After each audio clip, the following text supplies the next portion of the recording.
అందరికీ నమస్కారం.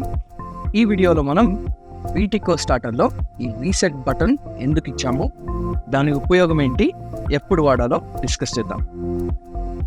ఇది ఎక్స్ప్లెయిన్ చేయడానికి మనం ఒక ఉదాహరణకి ఒక సినారియో మనం ఈ వీటికో స్టార్టర్ని ఒక మోటార్కి కనెక్ట్ చేసాం. కనెక్ట్ చేసినప్పుడు ఏమైంది అంటే ఈ ఐబీలో కానీ ఐఆర్లో కానీ ఐవైలో కానీ 15 వచ్చింది వాల్యూ, 15 అనే వాల్యూ వచ్చింది మనకి.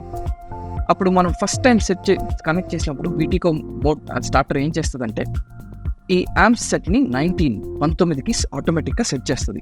ఎందుకంటే మీ మోటార్ని ప్రొటెక్ట్ చేయడానికి. ఏదో ఒక రీజన్కి మీరు ఇదే స్టార్టర్ని ఇంకో మోటార్కి మీరు సెట్ చేయాలంటే అప్పుడు ఆ మోటార్ ఒకవేళ 7 యాంపియర్స్ ఇక్కడ తీసుకుంటుంది అంటే ఈ యాంపియర్ సెట్ అనేది 19 ఉండకూడదు. ఎందుకు ఉండకూడదు అంటే మీ మోటార్ 19 యాంపియర్స్ వచ్చేంత వరకు రన్ అవుతూనే ఉంటుంది. అది మీ మోటార్కి మంచిది కాదు.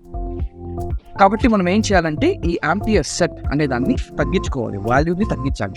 దానికి ఒకటే ఒక మార్గం వచ్చి ఈ రీసెట్ బటన్ వాడడం. ఇప్పుడు ఇది ఎలా చేయాలో చూద్దాం. మనకు L1 కానీ L3 కానీ కనెక్ట్ అయిన ఒక ఫ్యూస్ని మనము తీసేద్దాం. నేను ఇప్పుడు ఫ్యూస్ని తీసేసాను.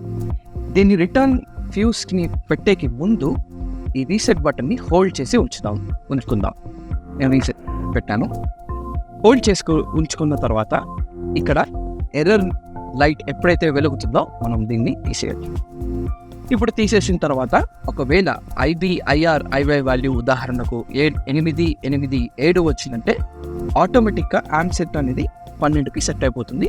ఇలా మనం యాంపియర్స్ని రీసెట్ చేసుకోవచ్చు అన్నమాట. Thank you for watching the video. See in the next one.